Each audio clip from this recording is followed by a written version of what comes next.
Jeremy, thanks for chatting with Nag. Yeah, super good to be here. Glad to talk to you guys. Thanks for inviting me.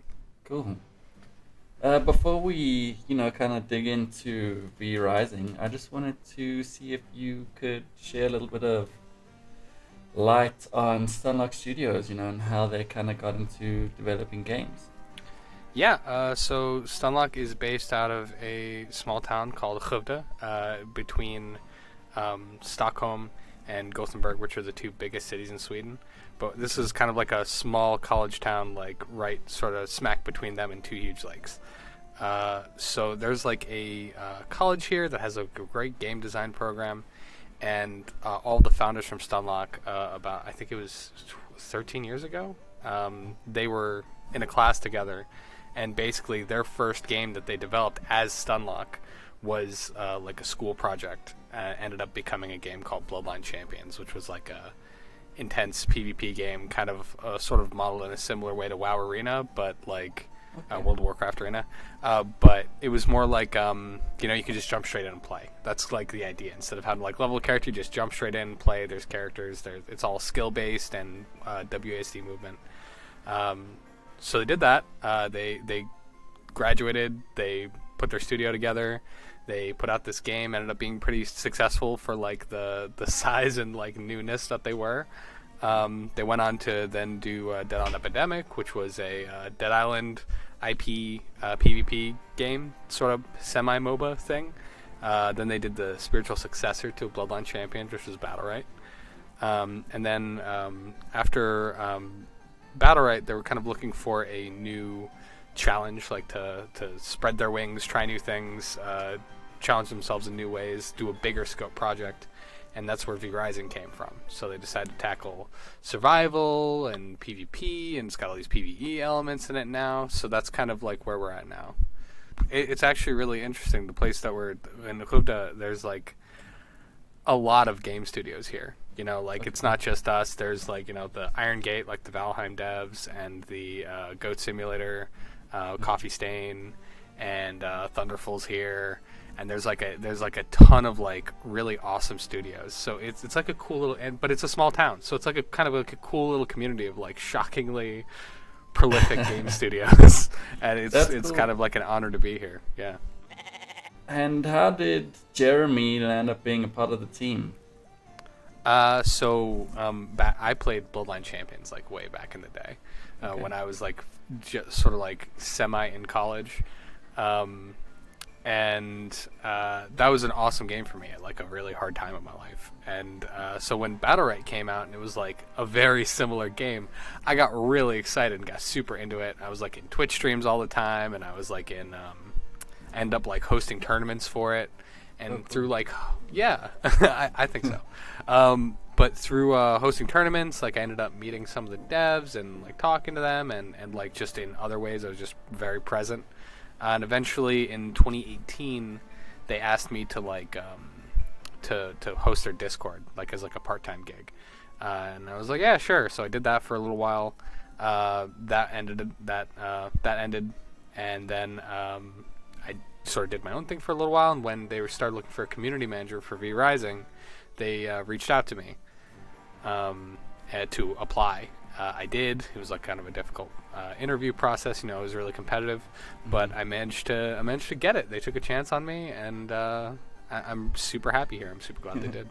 Yeah, cool. Yeah, we are now. It's funny that you kind of mentioned the Discord thing, because I also started managing the Discord and landed up where we are here. So being the community manager, what's probably the most interesting community story you've had to relay back to the Stunlock team? The most interesting community story? I don't know. Our people do a lot of wild stuff, man. The most interesting community story. I think the most interesting stories I end up hearing, that at least like it's not like one story, it's just sort of like a sort of thing that just keeps happening.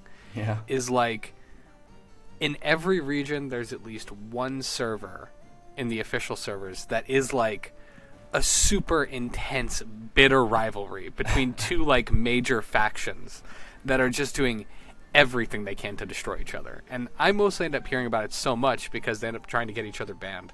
And there's like these huge back and forth wars where they're like collecting evidence on each other, trying to get each other banned, but also just having these like daily fights for like months.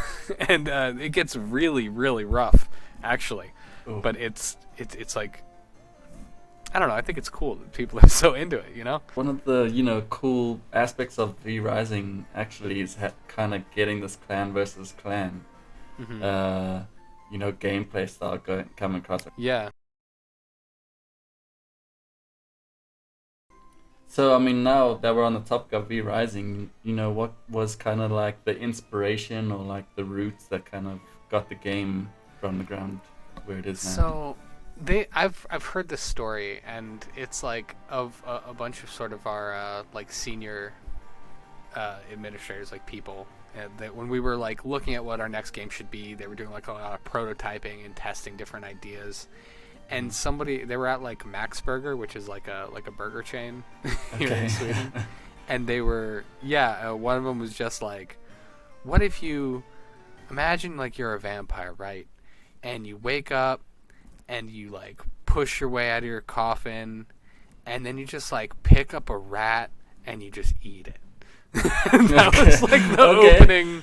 That was like the opening pitch to what ended up becoming. At a burger joint. Yeah, I think I think it's probably why at no point have we ever abandoned the eating a rat as like a major part of our game. Like everyone's always like a vampire eating rats, and we're like, yeah that's part of it. That's like the big part of it. We can't let that go. The core idea of the whole thing. Yeah, I think we are by far, and this is probably a big claim to make without doing a lot of research, but I think we're by far one of the most rat-based vampire games on the market right now. So, I mean, V Rising's been out probably just over a year now. Almost exactly a year and 1 week. A year and 1 week, yeah. What are some of the kind of obstacles that you guys have had to hurdle over this past year up to the Gloomrot? Okay, so one of the major ones that we've kind of run into, so when we first released the game, it's like, we're selling this idea of these like big castles, because you could like make big castles. We want building to be a big part of our game. We thought it was really cool. Yeah. And then people are like, yeah, but like you can only do the first floor. And then we're looking at this. It's an isometric game, and you're looking and you're just like, and it's entirely actually like a 2D game. Like really, it is mostly 2D in the way it's like presented because it's isometric. Yeah. Most of the 3D stuff is like visual tricks. So to actually make it three-dimensional to the point where you could walk up and down like a actual structure is like just did not make sense. And like the code of the game, it just literally was impossible. And having to rewrite massive amounts of stuff to allow players to now make multi-level castles was a huge undertaking that we actually were not super confident we could do when we started trying. Like we hadn't started trying because it seemed like such a massive undertaking, and just in terms of dev time, it was a huge risk. So it was wanted enough, and we wanted it enough that we ended up taking the risk, and it just went well enough, and we managed to figure it out through I think sheer force of miracle. And now we have it, and yeah. I can't say I honestly could not be happier with it. It's the things I'm seeing people do with it are so cool, and like I feel like it adds such a level of gravity to like the building the vampire castle. Like it's so important to the fantasy, and the fact that we can actually pull it off, I think is just it's like everything. It was a huge challenge, and it massively paid off, and I'm just so happy about it.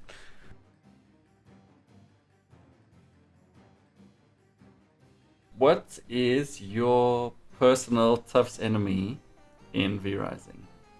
The one that I hate the most? Are you saying? The one that you hate. The one that you hate the most. Doesn't have to be like the hardest one, just the one that you hate going up. The one I personally hate the most. There's a lot of ones that like do things that like really frustrate me. But I think the one I personally hate, and this is like an old classic, it's the militia archer. So their opening hit is always throw a fire arrow that ignites like a 30-mile radius around them on Just fire. so much fire, so much Yeah, fire. and it hurts you so much. And just like there's so many other enemies, so many different mechanics that you fight later on that could be more frustrating maybe. But like those still, like every time, even when I pass them when I'm like way over leveled, they still get me. And I'm like, oh god, I hate them so much. So much fire. There's this one Reddit meme that I still think of all the time. That's just like, you know that Patrick Bateman in American Psycho when he's like walking through the hallway looking really intense with his headphones on? It's like a militia archer on his way to burn down his village and every single person he's ever met when he sees a single vampire. It kills me. Very accurate. That's so accurate. So, I mean, I know Gloomrot's only been out for a week and a bit, but are you guys working on anything else for V-Rising? Any other DLCs or sneaky updates? I mean, we are thinking about our next patch, and we're like talking about it. Like every time we sort of release a big thing like this, there's a period where, at least like on the technical side, we're very wrapped up in like bug fixing and making sure the game is as playable as possible for everyone before we sort of turn our more serious attention onto working on stuff like content. So yeah, we're definitely like content planning now. We're thinking about it. We're sort of scoping things out and trying to get a firmer grasp on what exactly we want to do. We have like a general plan that I can't really share, but I could say like we're looking towards the future. We're trying to figure out if this will be like our release patch, you know, our fully out of EA thing, or if we need to do that in the next one. You know, we're like really the sort of success of this patch, and which we view as being pretty successful, pretty great so far, is helping us sort of scope out and figure out what we can do, or what amount of time we should do it in, and like what we want the sort of complete early access experience to be. Like, we're still in early access. We're designing it very much towards 1.0. So like, what does 1.0 look like? What does the game as we view it as sort of complete to look like? And to be clear, when we complete it, we will then continue patching it after that. Like, we've got more stuff we want to do, but like, what features has to be, like, what has to be in this to make it a 1.0? You know, and then what can we start working on after that? Cool. Deciding what those are is super important to us. It's crazy to kind of hear it from, you know, the eyes of the development team, because I know we've had a few players on our end who played it when it released, you know, and then over time before Gloomrot, you guys obviously, you know, added a few pieces of content and patching and all that kind of stuff. And then to have Gloomrot after that, you know, playing through those kind of different stages, as a game or from my perspective, the game feels 1.0, you know, if I can put it that way. So I mean, we got that sort of feedback when we first released, and that was like a huge compliment, obviously. Like, you put out a game in early access and people are like, you know, this has so much content, this doesn't feel like an early access, this feels like a complete polished game. But to us, it does not feel that way. It's a massive compliment for people to say that to us, and like, I super appreciate that, and it makes me feel really good, and I'm sure it makes people feel pretty good in production. But I think like with Gloomrot and the amount that was in it, I think you can kind of understand why we feel like that first one was definitely not complete. Like, it needed more content in the like mid game, and that's sort of what we were focused on. We were focused on like fleshing out the journey towards the end. But also, it doesn't have a real end. Like, the you can get the shards and like you can beat those final bosses, and that feels pretty good. But that's not like a real definitive end. And also, I feel like we haven't delivered on the sort of promise of the game, which is you become the next Dracula. Like, we haven't really done that. You don't really feel that at the end. And we want to deliver that feeling and deliver like a big, super strong sort of finale experience. You know, it's not like, you know, it's the type of game that you should be able to keep playing after you reach that finale experience, but it should have something that feels like you completed it. Yeah. You know? see what you're saying. Yeah. And I don't think it has that punch yet, and we want that. Well, yeah, maybe not, but you guys are so close. Like it's Thank you. speaking about the content, like even from before Gloomrot and after Gloomrot, I was running around and I was like, oh my gosh, there's this crazy what? I can't believe that they added this thing. I wasn't even expecting this crazy thing to be like just out in the open. It was really awesome to be able to play the before and after and experience, the massive content that you guys pushed out. Super glad to hear that. That makes me really happy to hear. Because, we just we hope this shows that when we, because there's a lot of like waiting for this to come up. I'm trying to communicate to people. As a community manager, I'm trying to keep the dialogue open between us and the community. And unless when you just say stuff, I don't expect people to necessarily believe me. People have felt very betrayed by game companies a lot, especially in the past couple of years, the past 5, maybe 10 years. So I don't expect people to believe me when I say we're working on it. We're doing this. This is something we're thinking about. We're working on this.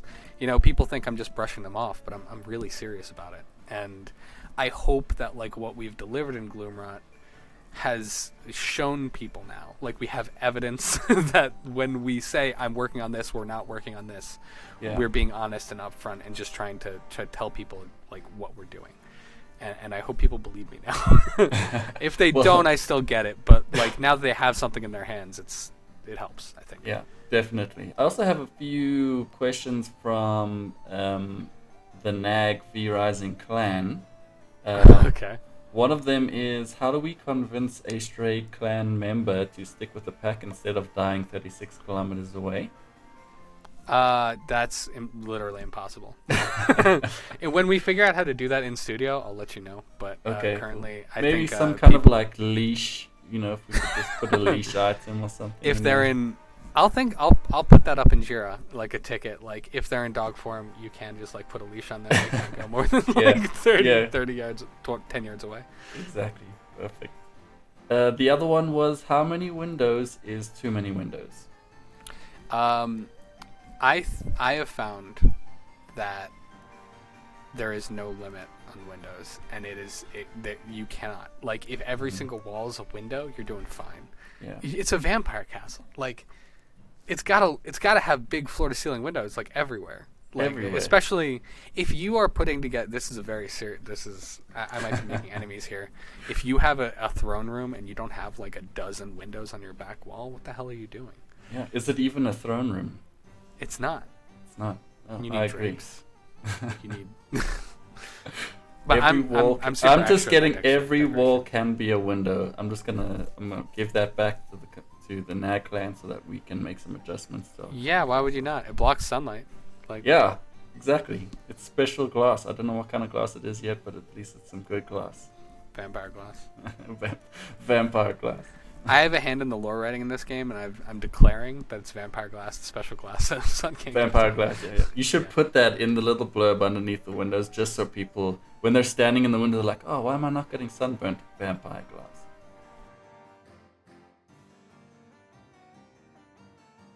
And the last one was, when the Stunlock team isn't playing V Rising, what are they playing, and why is it not Castlevania? Some people are definitely playing Castlevania, by the way. At least have a million times. I know at least my boss, the marketing director, he freaking loves Castlevania. He's all about it. But I know some people play Hunt a lot.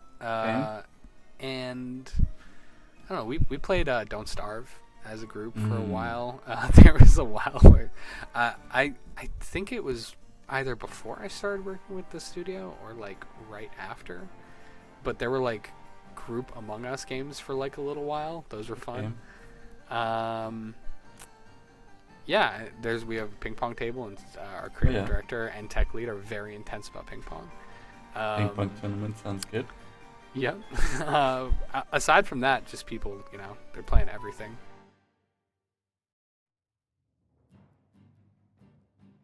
Is the Stunlock team, are they thinking over or boiling up something that's not V Rising? Do you guys have anything else in the works?